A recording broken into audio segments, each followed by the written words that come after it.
하나님께서는 유다와 예루살렘을 위하여 한 날을 준비하셨는데 그 날을 여호와의 날이라고 합니다. 이 여호와의 날은 축복의 날이 아닙니다. 심판의 날이었고 멸망의 날이었습니다. 하나님께서는 그들이 의뢰하고 의지하는, 그들이 자랑하는 것들을 다 제하고 멸하시겠다라고 말씀하고 계시는 것입니다.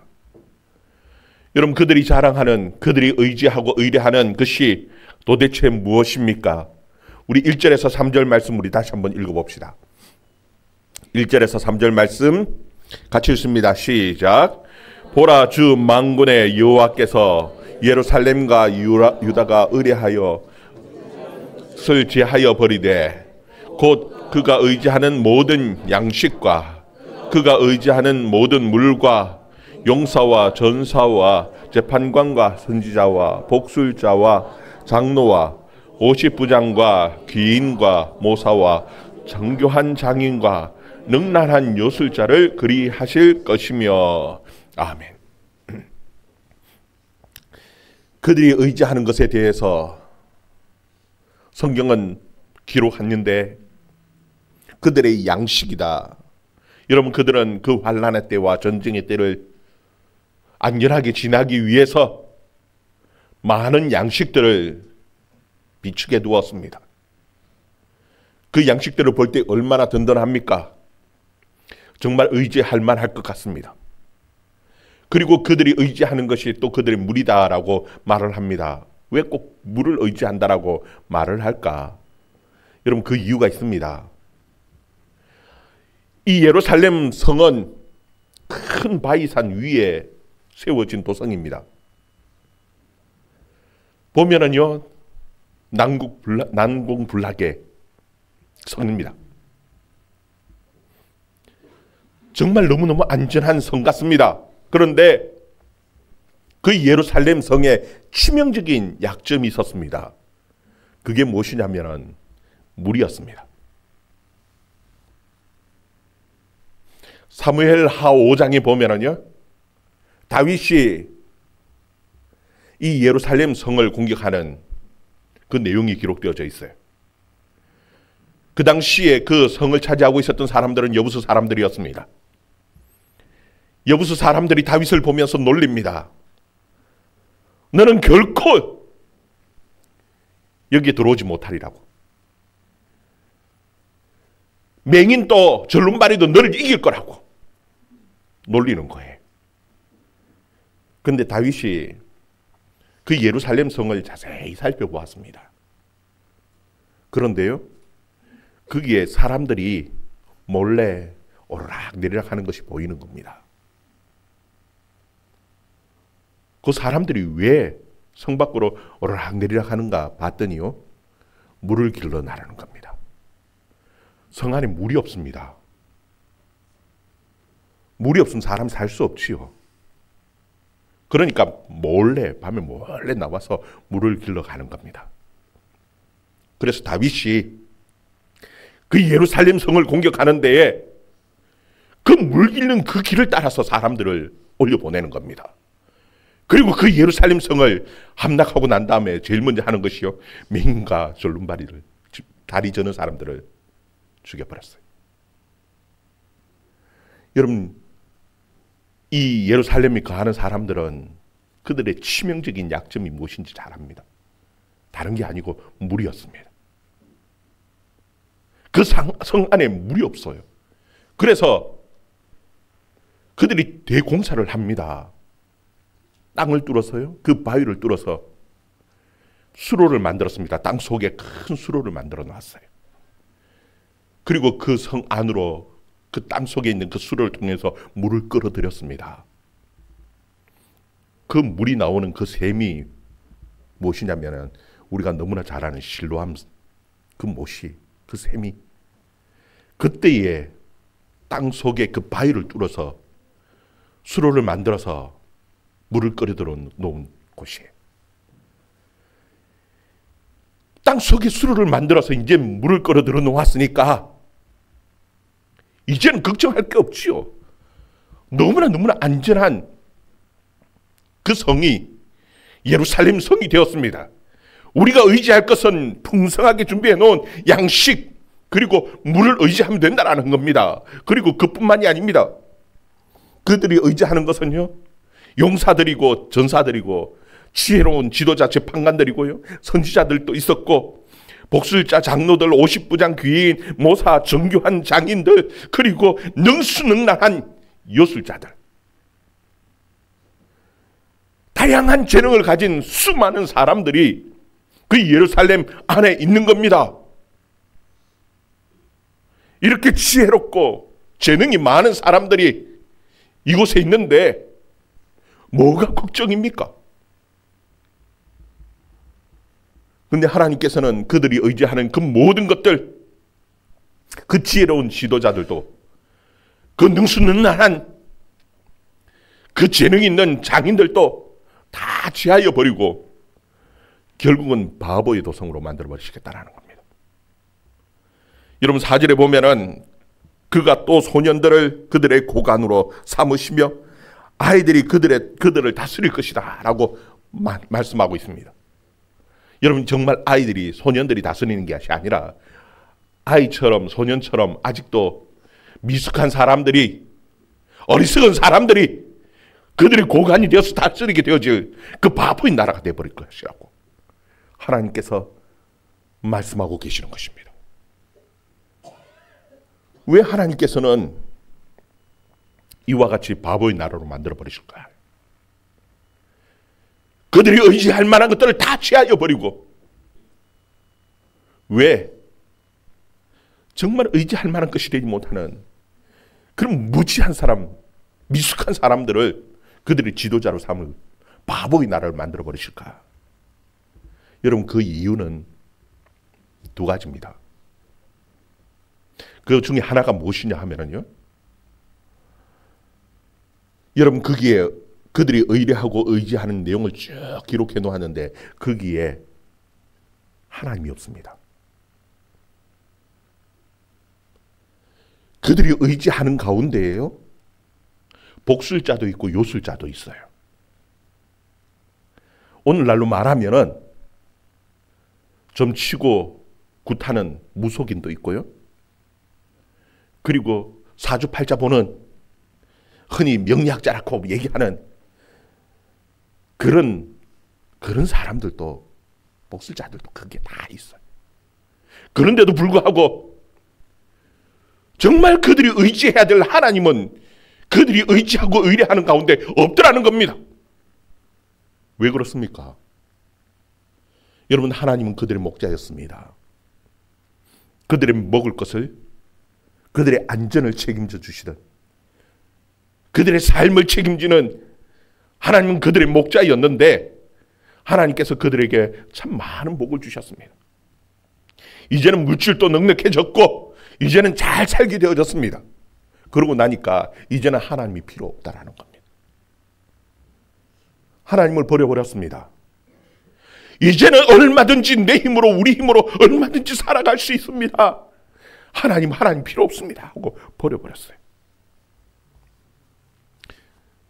그것이 그들이 저지른 악입니다. 예레미야는 예레미야 2장 13절에 이 백성이 두 가지 악을 행했나니 그들이 생수에 거는 데는 하나님을 버린 것이 첫 번째 악이고요. 그리고 그들이 웅덩이를 파되 물을 가둘 수 없는 웅덩이를, 터진 웅덩이를 판 것이 그 두 번째 악이라고 하나님 말씀하셔요.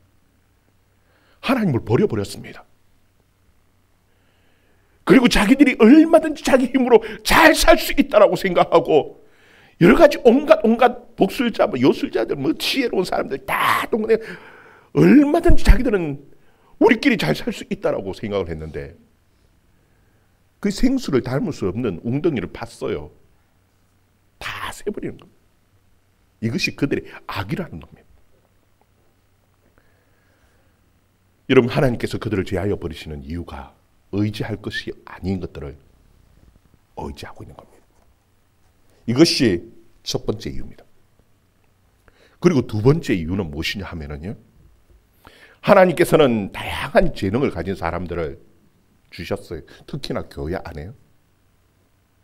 여러분, 이 예루살렘 유다는요, 교회입니다. 하나님을 섬기는 하나님의 나라의 교회입니다. 다양한 재능, 은사를 주신 그 이유와 목적이 있습니다. 그런데 그 목적대로 제대로 사용하지 않는 겁니다. 하나님께서 주신 그 다양한 재능들을 가지고, 그 지혜를 가지고는 자신의 욕심을 채우고 죄를 짓는 데에 그 재능들을, 그 지혜를 사용하는 겁니다.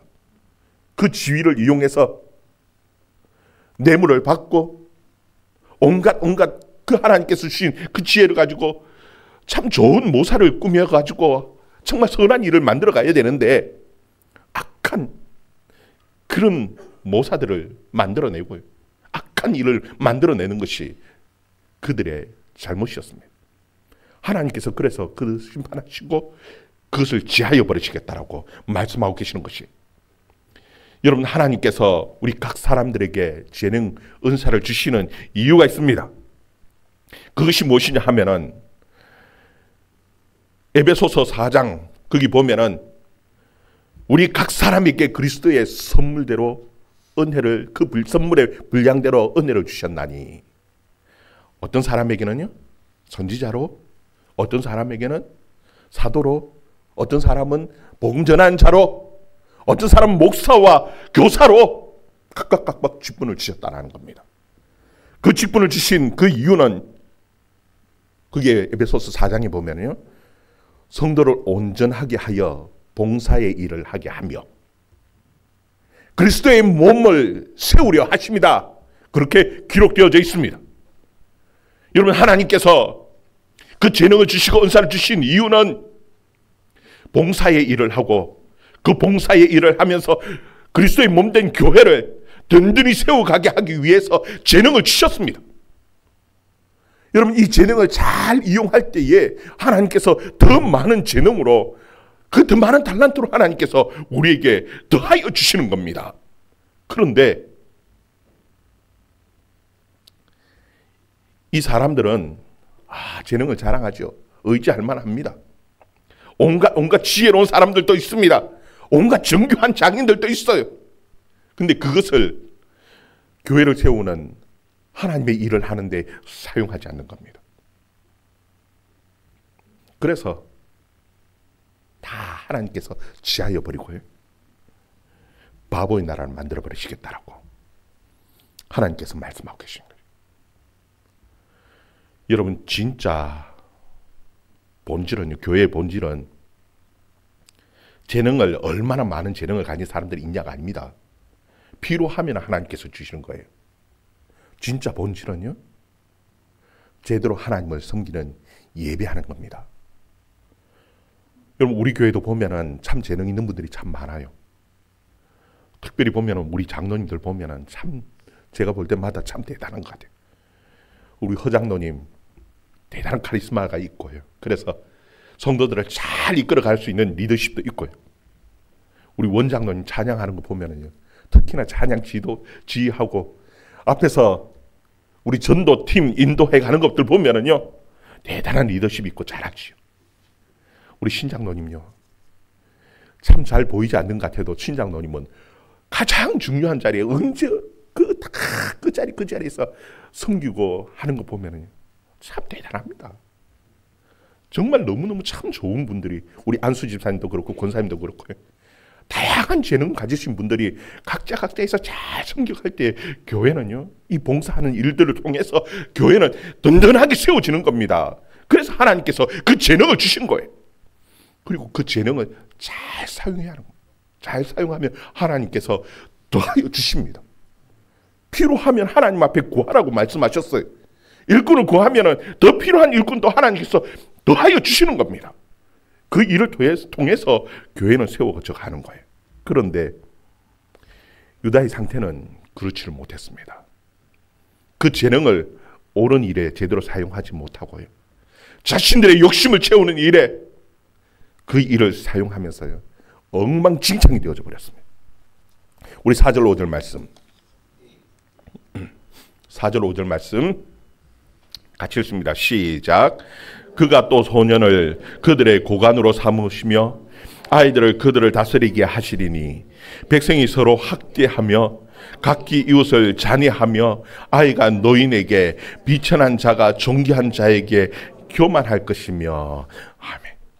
여기 보면은요, 백성들이 서로 학대한답니다. 각기 이웃이 서로 잔해합니다. 아이가 노인에게, 비천한 자가 존귀한 자에게 교만을 떨고 있습니다. 왜 이렇게 되어버렸습니까? 여러분, 질서가 무너진 겁니다. 질서가. 하나님께서 주신 재능을 제대로 사용하지 못할 때에 하나님께서 그 재능을 다 걷어가실 때 보면은요, 나라가 엉망이 되어져 버렸습니다. 법이 없습니다. 질서가 없습니다. 서로 막 죽이고 학대합니다. 어른이 없습니다.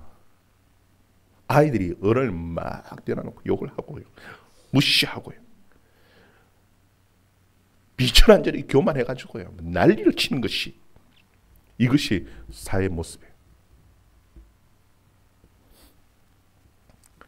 여러분, 오늘날 우리 사회 같지 않습니까?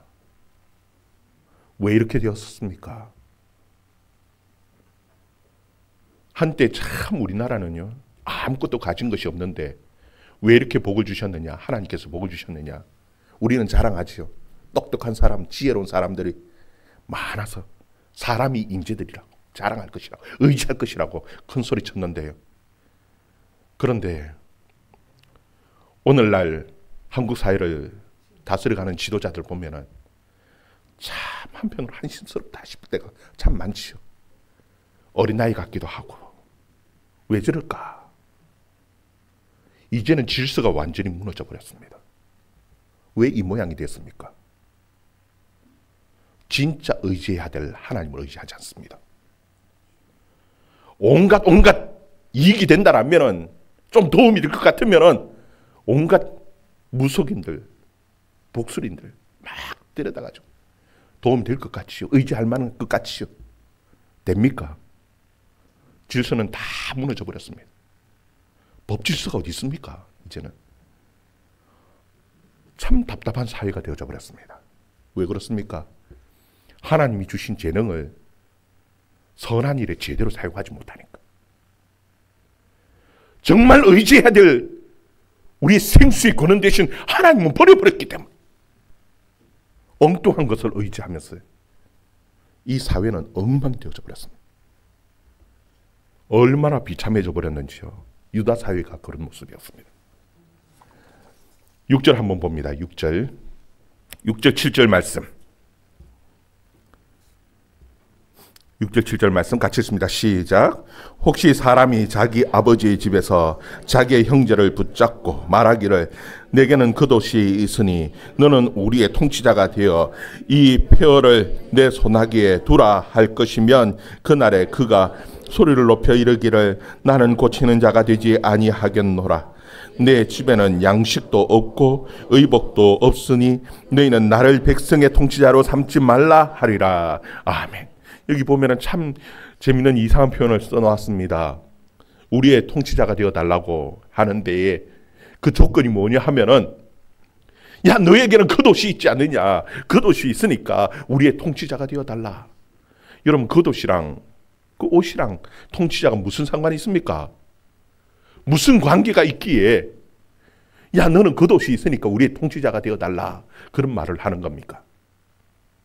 여러분, 이 유다라는 나라가 완전히 망해버렸습니다. 거기 보면은 이 폐허 위에 그런 표현을 쓰죠. 이 폐허, 완전한 폐허가 되어버렸습니다. 엉망이 되어버렸습니다. 나라가 망했어요. 그래서 서로 누가 이제 이 지도자가 될 것인가에 대해서 의논합니다. 모여 앉아서 의논하는데, 야, 그래도 너는 다른 사람들보다 형편이 좀 낫지 않느냐라는 겁니다. 어떻게 형편이 나은데, 야, 넌 그래도 그 도시라도 있지 않느냐. 다른 사람들은 그 도조차도 없다는 얘기입니다. 다 망해가지고 아무것도 없는데 넌 그래도 그 도시 있지 않느냐. 그래도 좀 먹을 것이 있지 않느냐. 그래도 넌 남들보다 좀 낫지 않느냐. 좀 더 배운 것이라도 있지 않느냐. 그래서 너 우리의 통치자가 되어달라고 부탁을 하는 겁니다. 그런데 그 부탁을 받은 사람의 대답이 더 과간입니다. 뭐라고 얘기하느냐면 나는 고치는 자가 되지 않겠다라는 겁니다. 내게는 양식도 없고 우리 집에는 옷도 없고 아무것도 없기 때문에 나는 너희들의 통치자가 되지 않겠다라는 겁니다. 왜 이런 말을 합니까? 여러분, 책임지지 않겠다라는 겁니다. 이게 진짜 암담한 사회의 모습입니다. 아무도 책임지는 사람이 없습니다. 여러분, 책임지려면은 그래도 그 폐어더미에서 내가 지도자로서 이 뭔가 다시 재건하고 세우려고 하면은 책임자는 지는 사람이 있어야 되는데 아무도 책임지려고 하지 않습니다. 왜냐하면은 책임지려면은 내가 희생을 해야 되는 거거든. 내 먹을 양식, 내 집에 있는 것 내 나야만이, 그래야만이 책임을 지고 그 사회를 다시 회복시키는 일이죠. 내가 가지고 있는 이 겉옷이라도 내놓고 같이 함께 하자 해야지만 그 사회가 다시 회복되어지지 않습니까?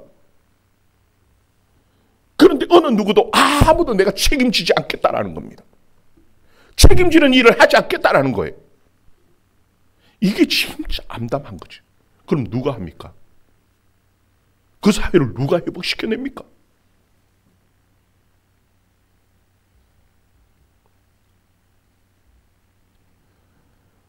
여러분, 이게 진짜 참 답답하고 답답한 일입니다.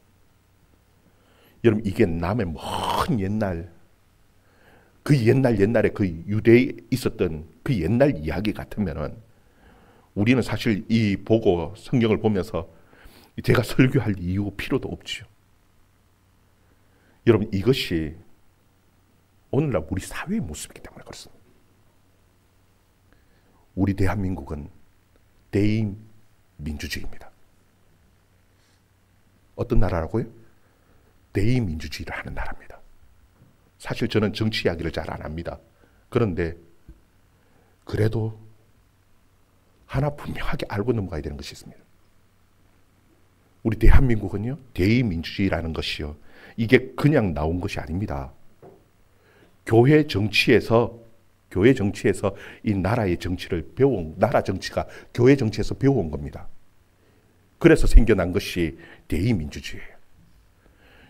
요 민주주의, 요 정책이요, 이 정치 방법이 우리 장로교회 정치를 그대로 배워온 겁니다. 장로교회 정치가요, 교인의 대표를 뽑아요. 교회의 대표는 목사지만 또 교회에 있는 교인의 대표를 또 뽑죠. 그게 누구냐면 장로입니다. 장로가 교회를 다스리는 겁니다. 장로가. 무엇을요? 당회에서, 노회에서, 총회에서. 여러분, 이 당회는, 노회는, 총회는 장로들의 모임입니다. 모든 교인들이 다 모여가지고 의사 결정을 할 수가 없습니다. 큰 교회일수록 더더욱 그렇겠죠. 작은 교회는 장로가 없어도 됩니다. 그러나 교회 규모가 커지면은 모든 교인들이 다 모여서 의사 결정을 할 수 없으니까 뭐를 하냐면은 내 대신에 의사 결정을 해주세요 하고 의원을 뽑는 겁니다. 장로를 뽑는 겁니다. 그게 대의 민주주의입니다.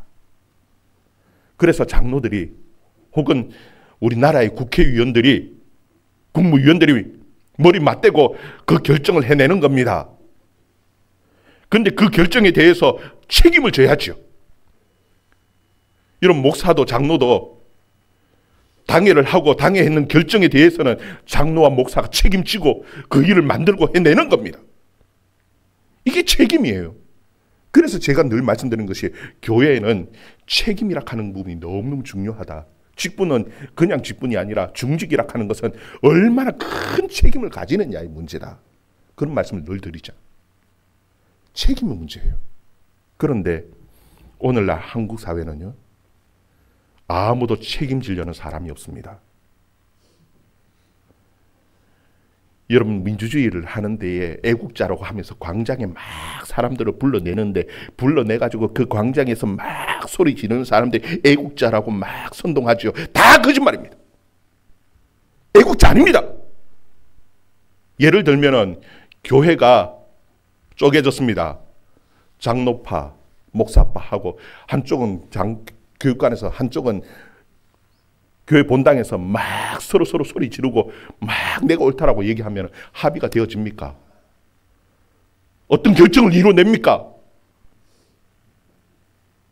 결정은 어디서 해야 되느냐 하면 당의 안에서 해야 되는 거거든요. 나라의 모든 의사결정은 국회 안에서 하는 겁니다. 싸우든지 찢고 뽑든지 국회 안에서 해야 되는데 자꾸 광장에서 불러내가지고 싸우면은요, 싸움만 되지 의사결정을 할 수 있는 건 아무것도 없습니다. 결정 못합니다. 어떻게 결정을 합니까? 결정하라고 뽑아놨는데 국회의원들이 자기는 책임지기 싫으니까, 책임질 일을 하기 싫으니까 광장으로 사람들을 불러내는 겁니다. 그리고 그 군중들 뒤에 숨습니다. 책임지지 않으려고. 여러분, 그러면은요, 나라 망합니다.